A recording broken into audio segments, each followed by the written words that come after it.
created goals. If you don't have an iPad, just write it on paper. You could just add all of your warm-ups for the next couple of weeks on that same piece of paper, so you don't have to turn in the paper today.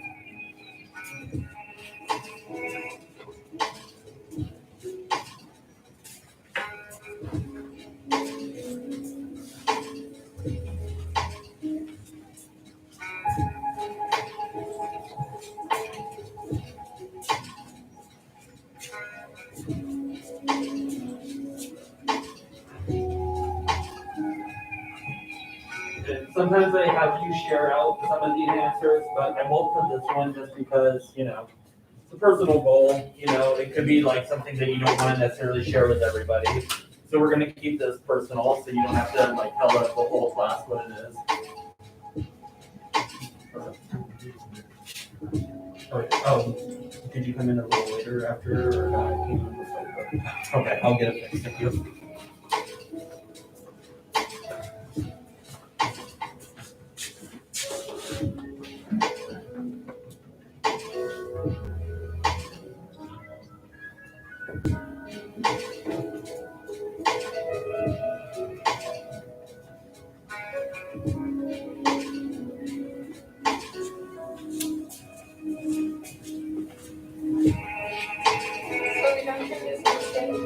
I'm sorry? No, you're just going to keep adding a new one each day for the next 7 days. So.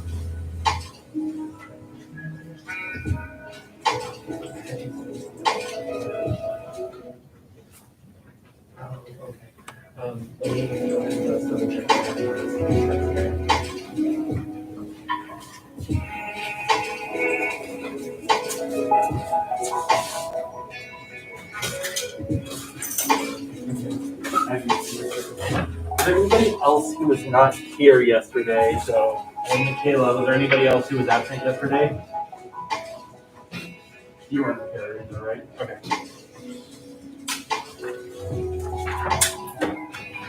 Okay, does anybody have any syllabus ready to go?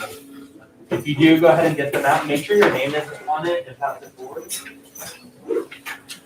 So this is the syllabus. You can just have to find just in this space down here from right there. And bring that back tomorrow. This is what we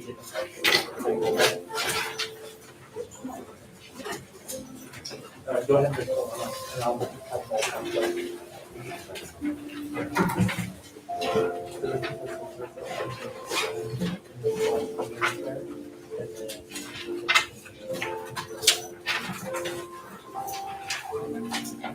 If you turned in the syllabus today, again, you will be getting extra credit. If you turn it in tomorrow, again, no worries. It's due tomorrow, so you just won't get extra credit, but you won't lose any points either. Okay. Everybody from this row, I can have you guys pass up your syllabus. Yeah.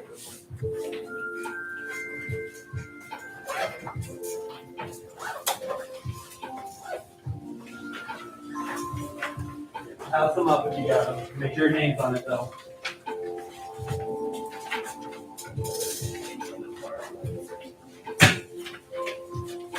Yep.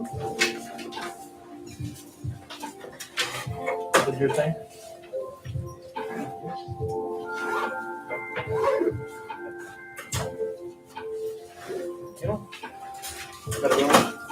Good?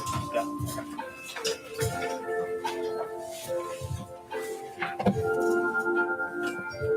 Okay. All right. Awesome job getting some extra credit. Does anybody need more time for the warm-up? So the way it works is that it's going to be 1 point per day. And while that doesn't seem like a lot, only 1 point. Again, there's 180 days in a year. You figure even if we skip 20 days for whatever reason because events come up, that's still 160 points throughout the year. So if you don't do them, it'll definitely start impacting your grade little by little, chipping it away. So right now we have 5 points from the 2 truths and a lie thing we did yesterday. So if you take away 1 point, that's going to have a big impact on your grade. So just make sure you do the warm-ups. They're easy points. So but we're going to go ahead and we're going to move on. I'm going to turn the volume down just a little bit. There we go. Okay. So today we're going to be talking about digital citizenship. Now, some of it applies, and again, hopefully we don't go back to online this year, but we are going to talk about, again, responsible use of technology a little bit. I do use a lot of tech in my class, so it's really important to me that we are being responsible as far as for yourself personally, to keep yourself safe, but also to think about others as well. Get it?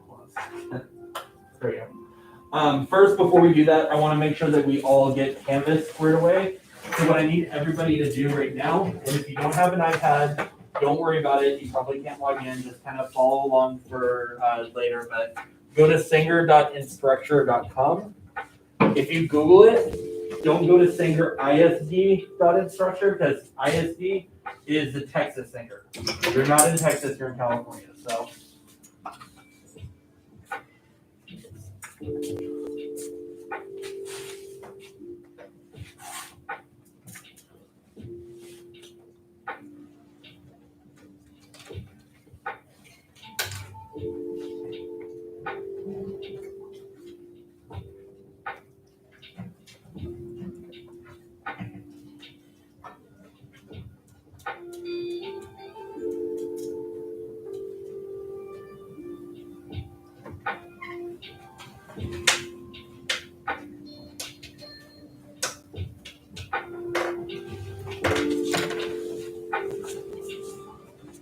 Okay, appreciate you helping out.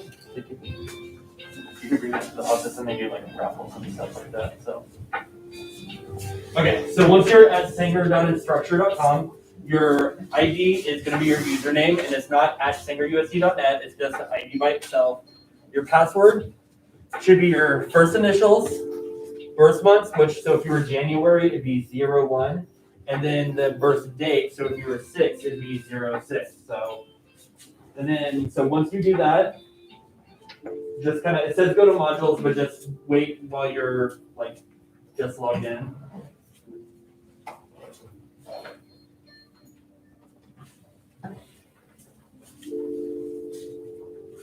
Good, everybody is able to log in. If you have a problem like trying to log in, try maybe capitalizing your first initial. If you've ever had to reset your password, sometimes they do that. So. Good. Okay.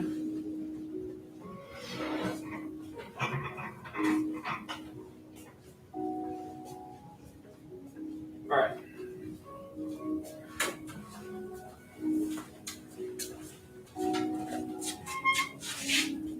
All right. So I got a quick video that I'm going to show real quick. It's basically, so rather than typing in singer.instructure.com every time, and yes, there is an app, but once again, 90% of the problems I had with people trying to use Canvas last year is because they were using the app and not all the features work on the app. You would think that if they made an app, they would make everything work for it, but obviously they didn't. They cut corners. So, so we have to adapt. So what I'm going to do is I'm going to show you how to create a shortcut on your iPad, so that way you can just click it like you would any other app, and it'll take you to the website without having to type it out every time. So, sorry, music down.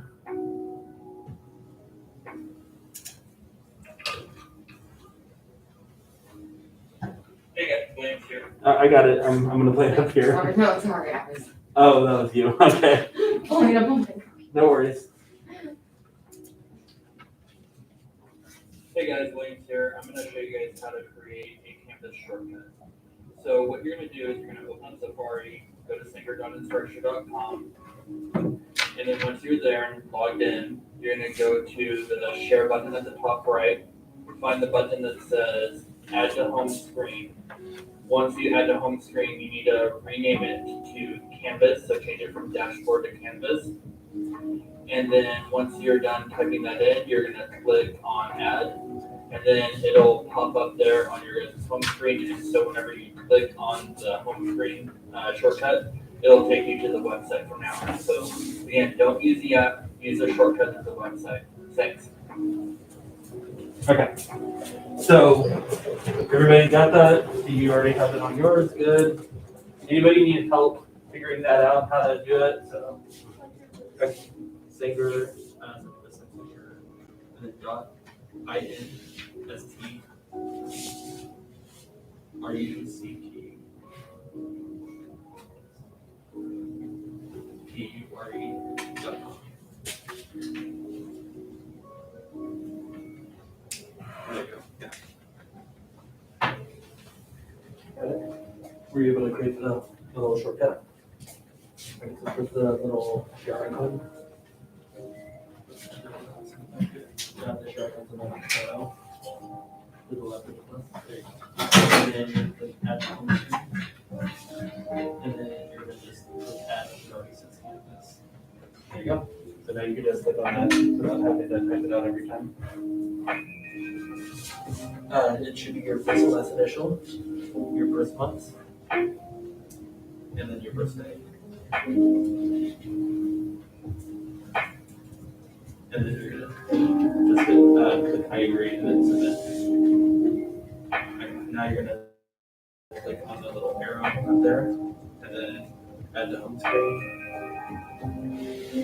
And then good. That's Texas. Yeah, see if you just delete ISD, it'll take you to the right one. I know. Stupid Texas. All right, anybody else need help figuring that out? Are we good? Again, if you need help, it's not crucial that you do it. I'm just trying to save you time so that way you don't have to screw around with it every time you try to get it. Okay, so we're gonna go through these slides. Again, not gonna lie, not the most exciting thing, but it is important because again, there's different ways to keep you safe, healthy, keep other people safe and healthy because it's not always about us. Sometimes we have to think about others too. So I'm just gonna go through all these little categories. After we're done with this, there's a couple of Google Forms I'll need you guys to fill out. If there's time, there's another video I need you to watch, but if we don't get to it, my first period didn't get to it, so you might have to just pick up tomorrow. But I promise the only homework that you guys are going to have tonight is just to bring back your syllabus, and I'm going to pass out a plagiarism contract in a little bit. So I just need signatures. So no homework this week. Other than that, next week we'll start for real. But and I promise you too that I don't give a ton of homework other than watching videos and like listening to stuff. So all right, here we go. Health and wellness. So sit with good posture, and a lot of this is referring to like when we were online last year, and that's okay. Again, hopefully we don't go back to it, but there's still a lot of good tips and strategies in here for us to consider, even if we're not fully online, if we're not Zooming all day. But sit with good posture. I know like my daughter, when she is on her phone, I always have to get after her because she's like always like hunched over like that. So just sitting up straight so you don't give yourself back problems when you're an old person like me. Get up and move. We will be doing more movement stuff. I promise it won't just be sitting down. Like even tomorrow, we're going to be moving a little bit more active. So that way you guys don't cut off the circulation to your legs. Don't collapse your wrists. This may sound like a stupid thing. Does anybody know what carpal tunnel is? 1, 2 of you. Okay, a couple of you. Both my parents had it. My dad's a truck driver. A lot of drivers get it. A lot of people who type get it. And it's basically, imagine like a hose. You kink a hose, what happens? The water stops, right? Well, the same thing happens with your blood. So when you are typing, your hands go like that a lot of times. And what it does is it's cutting off the circulation to your wrist. And over time, it's not going to affect you when you're like 14, 15, but when you're like in your 30s or 40s, there's a chance that you have to get carpal tunnel surgery. And what that basically does is your hands, it basically kinks up your blood vessels and your wrist goes numb. Sometimes people lose feeling in their hands. So like, I know when my mom, like she gets frustrated because like when she goes to pick stuff up, sometimes she drops things. But anyway, so if you like hold your wrists more like this, more flat when you're typing and not like this, it can help prevent it. It's not like, game changer. It's not going to completely do it, but it'll help at least. So anyway, so that's the health and wellness aspect of it.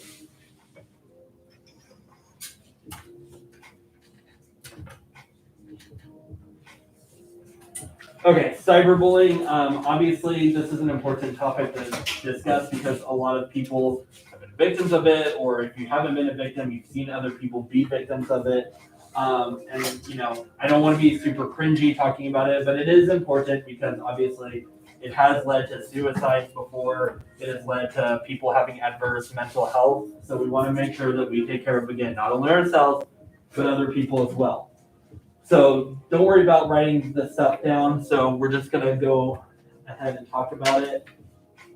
So these are examples of cyberbullying. So obviously they can all lead to referrals, even if it's not done within class. Now there was like a recent Supreme Court hearing about like the school like being able to like, you know, punish like a student. She said something about the school and the school punished her, and basically like they fought it in court and they like got it overruled. That doesn't apply to this. Cyberbullying is different from freedom of speech, because if you're attacking somebody verbally or online, that's not the same as just having an opinion about the school. So even if you do it outside of school, yes, you still can get in trouble. So repeatedly making fun of someone through social media or other like online programs, even though they've asked the harasser to stop, I would argue that even if they don't ask them to stop, you could still probably get in trouble for it. So creating a fake profile impersonating someone else, you know, like whoever does Miss Coronado's, or was it the Senior High update or whatever. Anyways, if you didn't know about that, you didn't hear it from me. Hacking someone else's account, obviously, if you like get into someone else's account, screw around with it, that's obviously another form of it. Starting or continuing arguments online because it's funny to make other people mad, so just like trying to like get someone riled up, obviously. Making memes out of pictures of people without their permission, and then stalking someone using locator apps. That probably would be more under like, that could get into like more like domestic violence and abuse kind of things, especially like with relationships again. And this goes for both guys and girls, obviously. So I mean, it could like, don't stalk your significant other, you know, especially if they don't want you to like be around them. Definitely not a good thing to do. Move on. Okay, so there's two types of standers. So a bystander is someone who sees a conflict or bullying, but doesn't like do anything to stop it. And then the upstander is someone who supports and stands up for someone else. Not the bully, the person who's being bullied. So if you see something, say something. Yes, I know the whole snitches get stitches policy, but again, let's think about other people, because, you know, you wouldn't want it to happen to you, to a friend. So again, it's better to think about other people's well-being other than the whole snitches get stitches policy. So, okay, rights and responsibilities. Again, obviously, we're very fortunate to have iPads. You may not think you're fortunate, but it is. I mean, not even just within this, like outside of the country, but even within the country. Lots of states are a lot more underfunded than we are and don't have access to this. But so use the internet to learn. Use your devices to not hack other people or to hack into the app store, for example. Only download approved apps from like the manager account on your iPads. And then create and submit your own work, not the work of others. Again, plagiarism, we all know about plagiarism. And we're going to talk about more different types of plagiarism that you might not have thought of, but don't take screenshots or recordings of others, including your teachers. Don't make fun or cite, now that I said that, it's probably going to happen, but that's cool. Don't make fun of or cyberbully classmates. Be respectful in verbal and written communication to your peers, classmates, and teachers.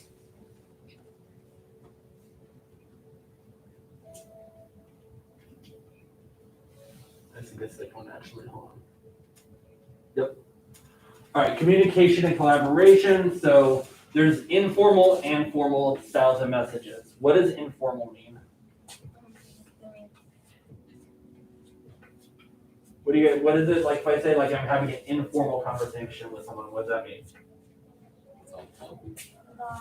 Off topic? Okay, I mean it can be off topic, but it's not polite wording. Okay, it's not polite. I mean, it doesn't have to be impolite, but basically it's like the way you talk to your friends is informal. You're casual is another way that you could put it, right? So you're having an informal conversation with someone. If you're talking to like a boss from work, you know, you're probably going to talk a little differently to them, where you should if you want to keep your job, depending on the job. But so formal is when you're more serious, more professional. Informal is when you're more casual. So remind messages, text messages. So if you guys send me a remind message, it could be informal. Now, I want it to be appropriate, obviously, so please no profanity or anything like that. I haven't really had that issue, but I feel like I have to say it though. When you email somebody, obviously you're probably gonna mostly use Remind with me, but if you do need to email me or another teacher, like if you don't have their Remind, for example, it's always good to be more formal. So again, imagine like writing a letter, hence, email, electronic mail, but so dear whoever the teacher is, and don't write teacher, obviously write their name, but write what you need to say to them, and then from or sincerely, whoever you are. But anyway, so just formal for emails, reminds, totally fine to be informal. You could use emojis as long as they're appropriate emojis. So, all right, now I'm going to this one that I skipped. Okay, digital law. So this again is like the extra types of plagiarism. It's not always copying an essay, which I know that's probably the one that most of us think about.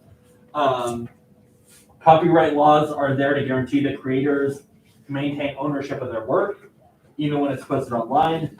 Using the work of others, including words, pictures, graphics, without properly citing the creator is considered plagiarism. If you plagiarize for a school assignment, again, we talked about the penalties. Again, it's a 0. Can't make it up.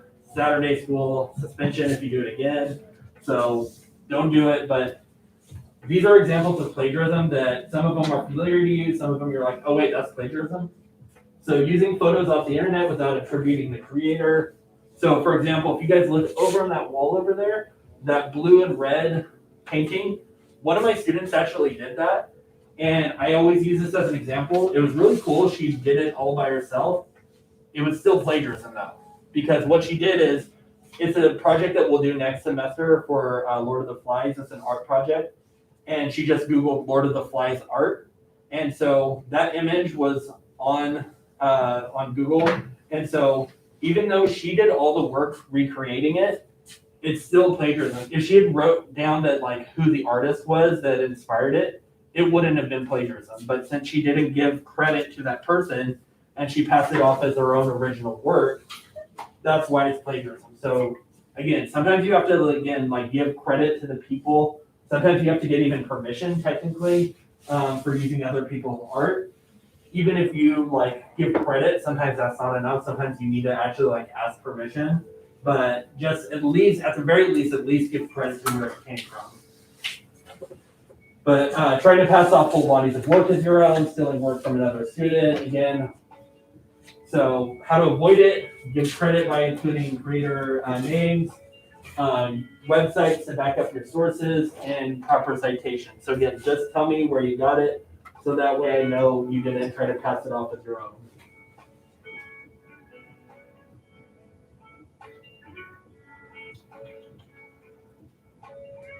Okay, so this is more, again, to if we had to go back to Zoom, which again, hopefully we don't, but Netiquette is just a polite behavior, and this applies to even when we do discussion boards and stuff, which we'll be doing online where you guys post discussions. So make sure that you're having polite behavior, that you're not being rude to other people, even if you disagree with them. Remember that tone doesn't come across very easily through text. So again, if you're being sarcastic about something or trying to be funny, sometimes it might not come off that way because I can't hear the tone that you're using through the words that you type. So, but anyways, I'm not going to get too much in that because I'm hoping that we don't have to worry about it. We'll come across that bridge if we have to.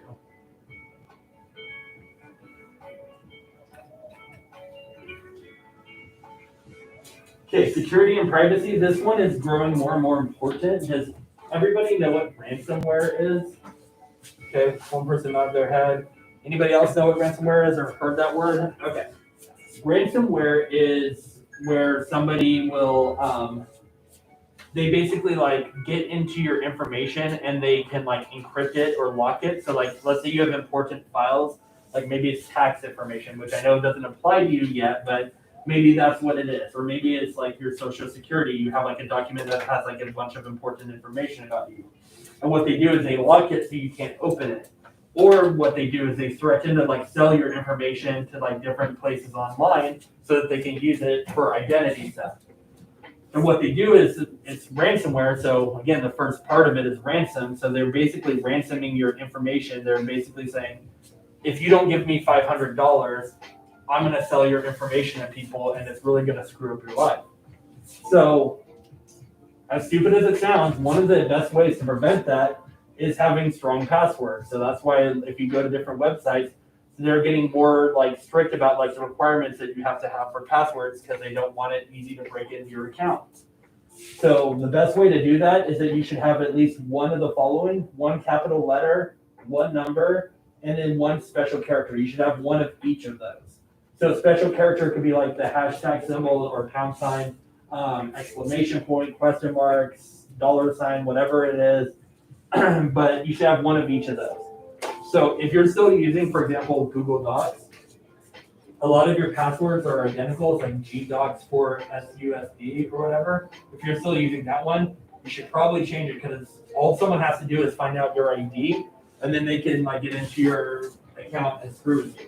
So if you haven't done it yet, you should probably change it. Obviously, you need to make sure that you can remember the password some way. But protect your password. So it's like if you're using like one of the computers back here, don't save your password to the website because then again, other people who use a computer can also access it.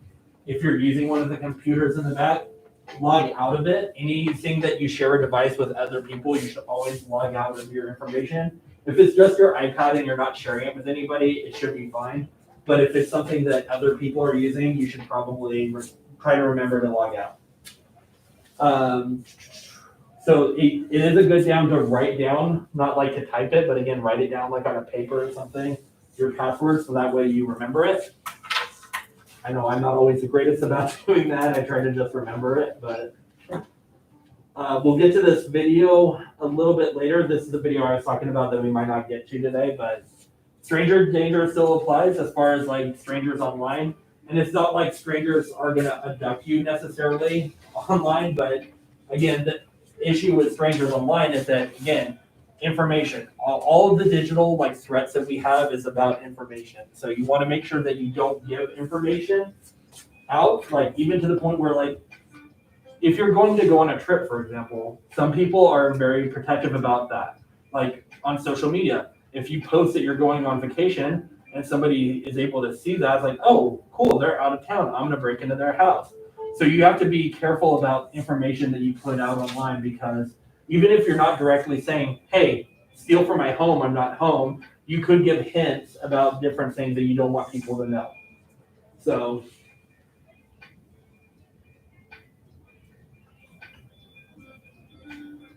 all right, digital fluency. So lots of good information online, lots of crappy information online. There's two different types that you guys need to know about. The first one is misinformation, and this is probably the most common form of information that is online. And what that means is it's false, it's incorrect information, but the person may or may not know that it is false. So they think it's true, and they're passing it along. So it could be like memes about vaccinations, or it could be, memes about any other like controversial topic, right? So one way or another, it's misinformation. It's true. Like, did you know that vaccines are 110%, protective? Obviously, we know that that's not true. Or somebody going the opposite direction and saying, did you know that vaccines make you magnetic? Also, not true. So misinformation, false information, whether the person sharing it knows it or not, that's what misinformation is. Disinformation is a little more dangerous, and that's basically, and there's a lot of bots online right now in social media. Russian bots, North Korean bots are especially prevalent. There's also some homegrown bots too, though, unfortunately, that do it, but where they purposely give information that's false. So this one could be accidental. This one is definitely not accidental, and they're doing it on purpose to change people's minds or make them think a certain way that's wrong, basically. So it's always good to know and to be skeptical, and here's how you kind of figure it out. So fake information is often made to create an emotional reaction. So before you share something, it could be a funny meme, but again, even if you know it's not true, other people might think it's true who are more like easily persuaded. investigate the source. Who's writing this information? Where did they find it out? Is the source reliable? Like, if somebody has an agenda or like they want to do something where it's like, well, maybe they're like giving like only bits of the information that's true, but holding back other information. So it's good to know who's giving out the information. Find better coverage. If you found out like, oh wow, this is a crazy news story, I can't believe it's true. We'll look at other news sources or other like just sources in general. If they're saying the same thing, it could be true. If nobody else is saying it, then it probably isn't. So trace claims, quotes, and media to the original source. So sometimes it's good, like sometimes quotes can be misleading, A quote could say like, this is the best thing ever. And then you like go to the website and you see like, you finish the sentences, this is the best thing ever, except for all the horrible problems it has, So you always have to go to the source to make sure that like, is this the whole story? Is this like really like true? So, all right, so that was one more. Okay. So again, a lot of this is related to being online only, but again, it still applies to like if we're having discussions, if we're doing anything online, but it also applies to just like offline too. Be ready to learn, be respectful to other people, be respectful to yourself. And when I say respectful to yourself, give yourself credit. I think one of the worst things students do is when they sell themselves short, so don't do that. Responsibility, make sure that all of your materials are ready, whether it's digital or physical. Tolerance, again, so let's make sure that we're supporting each other. Let's make sure that we're celebrating each other's differences. Integrity, obviously do all your own work and do it to the best of your ability.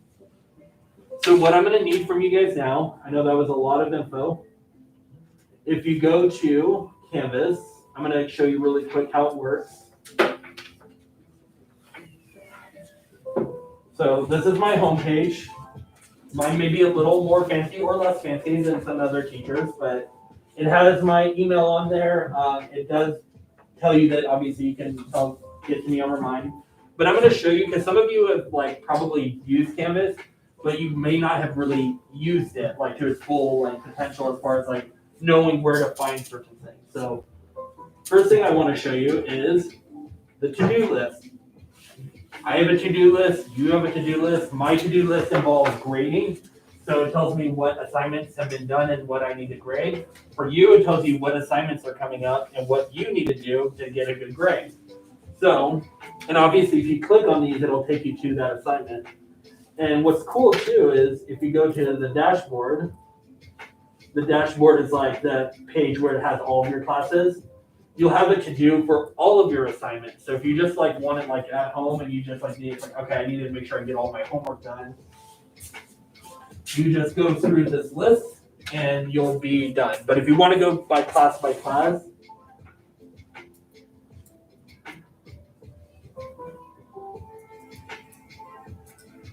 you just go there. So it's I'm going to do all my world lit. And yours might be, like I said, at the bottom. So if you scroll the way down, you should see a to-do list. Also, even though some of these things can be found over here, I gave these extra extra places to find. So modules, resources, calendar. So mine doesn't have any because I don't have any assignments for myself. But for you guys, you should see assignments. So you can see when assignments are due. And it just shows you the due date for different assignments.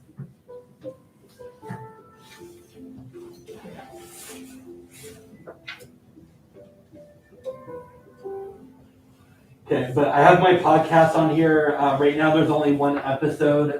It was kind of a special episode because I actually interviewed the artist of a graphic novel that we're going to be reading this fall. So I wanted to leave that one up there. I also have my YouTube channel here. So if you want to go to that, because I'll be posting lots of videos that are helpful on there.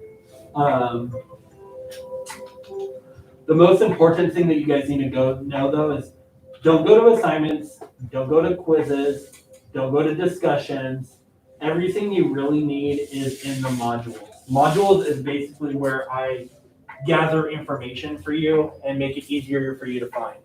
So if you guys want to go ahead and open up Canvas and go to modules, so you guys can kind of see it.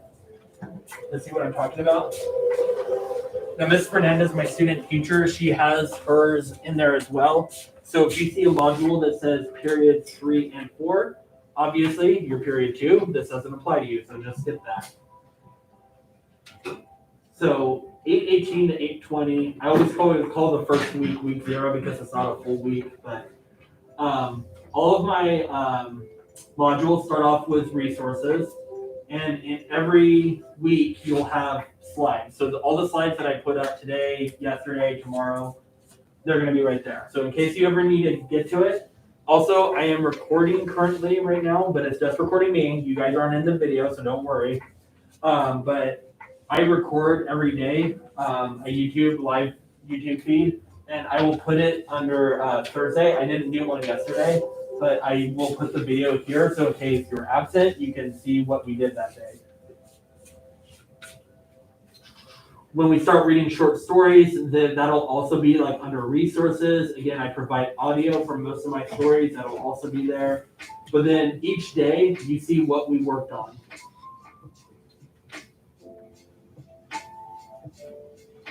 So again, syllabus signature and plagiarism signature, which I'm still going to pass out, are due tomorrow. So those will be, I'll be entering the grade for those. Next week isn't published yet, so you can't see it, but this is what we're doing next week. And you'll notice I put little emojis just to kind of show what type of assignment it is. So you'll see the next week after that, see we have our first short story right here, some slides. Sometimes I'll just put like text for what we're doing, like you're not turning anything in Monday, we're just gonna read the short story. Again, if you're absent, you know where to find what we did that day. So for today, and we still have about 20 minutes left, I need you guys to do a few things.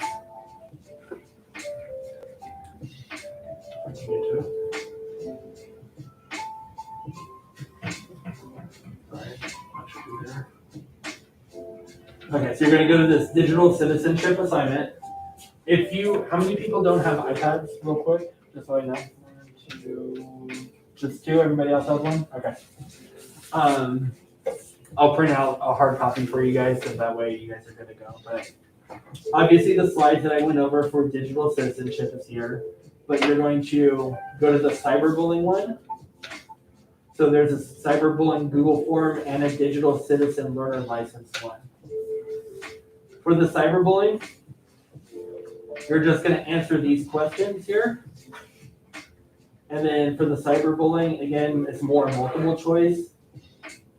And then for this one, it may seem a little longer, but again, this one's not written, so it'll probably take you about the same amount of time. And then once you're done, make sure that you submit both of those. If you have time, after you're done with the Google Forms, then you can start working on the Edpuzzle, watching it, and there's 5 questions that are embedded in the video. Has everybody used Edpuzzle before?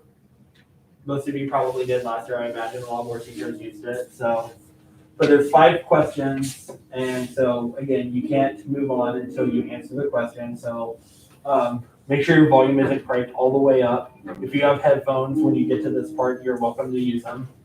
Aside from that, does anybody have any questions about what we're working on? Okay, all right, I'm gonna print up those forms for the 2 people that needed it. Otherwise, everybody else can go ahead and get started on them.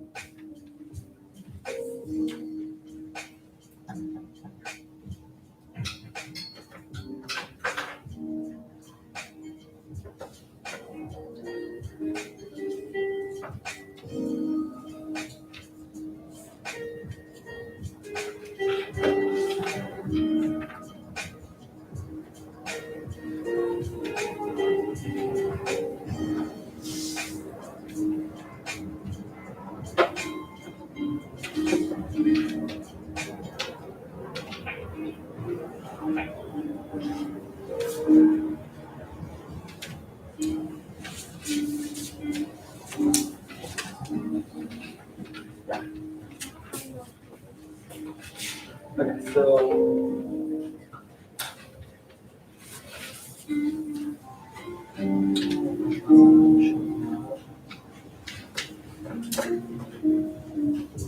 You guys will see, you guys are all my class, right? You guys are able to find it.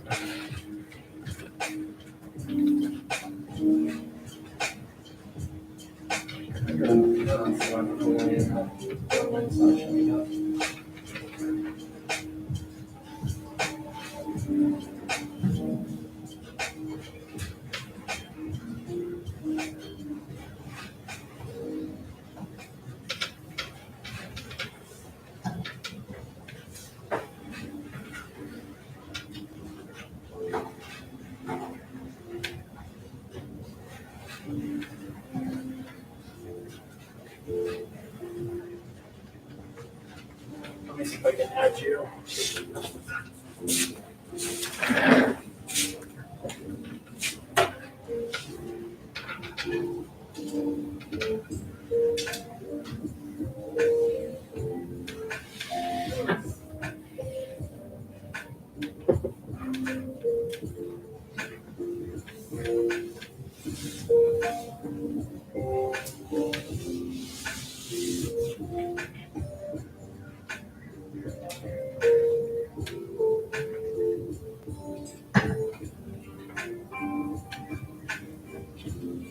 Michaela?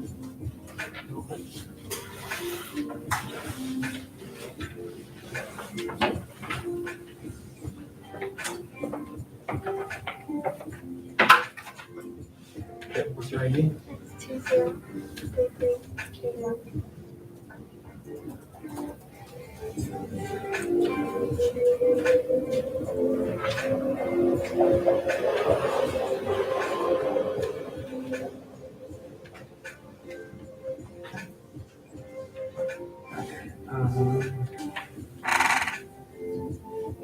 Okay. You're welcome.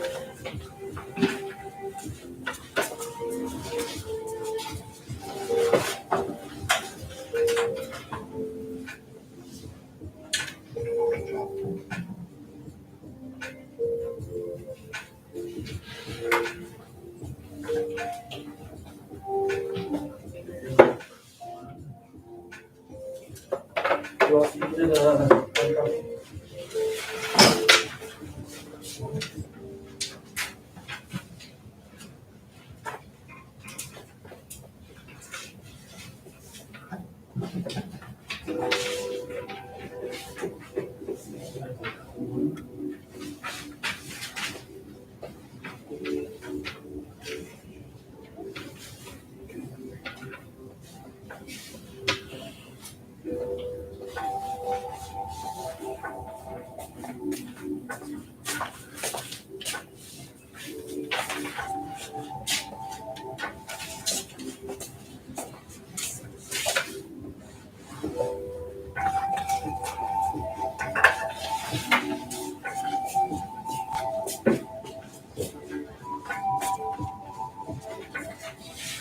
Just passing out the plagiarism thing again.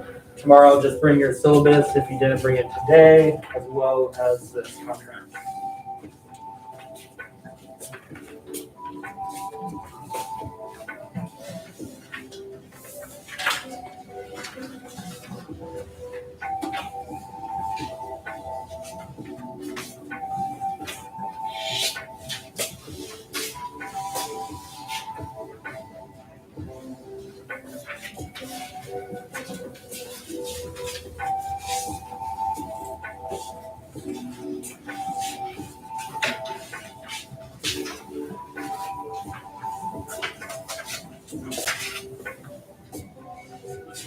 Did I give you the syllabus already or no? Okay, I just wasn't sure.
Remember, if you guys finish up with those Google Forms, there is a video for you to watch as well. The puzzle.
Is the internet real?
We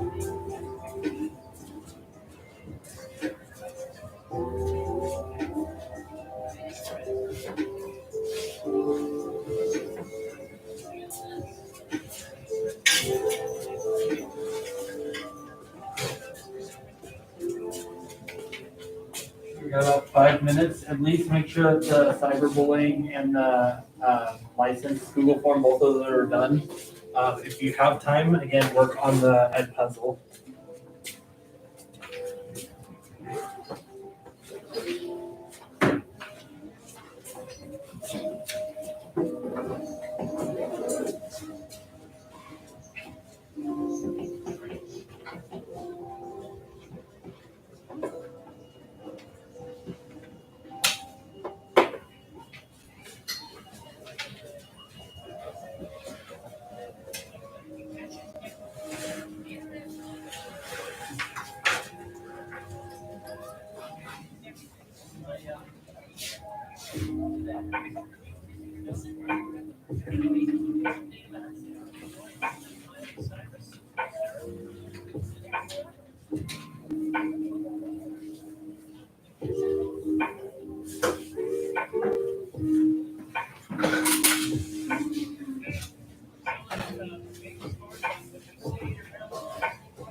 Is the internet really dangerous?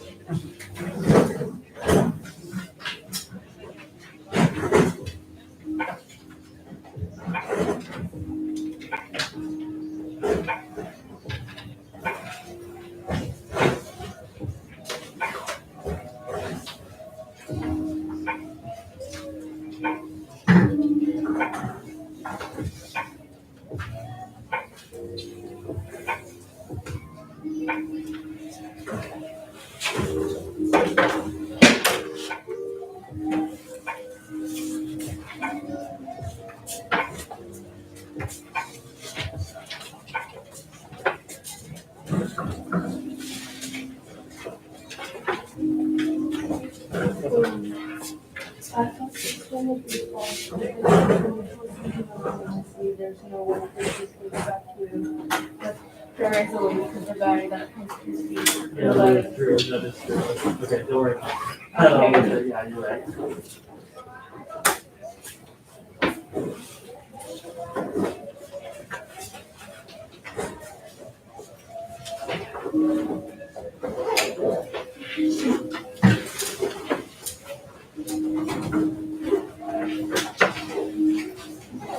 All right, we have about 4 minutes left. You guys, again, as long as you are done with the 2 Google Forms, go ahead and start packing up. Relax while you wait for the bell to ring. Thank you, everybody, for doing a great job today. Anybody have any questions for me? Anybody like need pressing questions answered or anything like that, or are we all good so far? Okay, all right. Let me know if you guys need anything.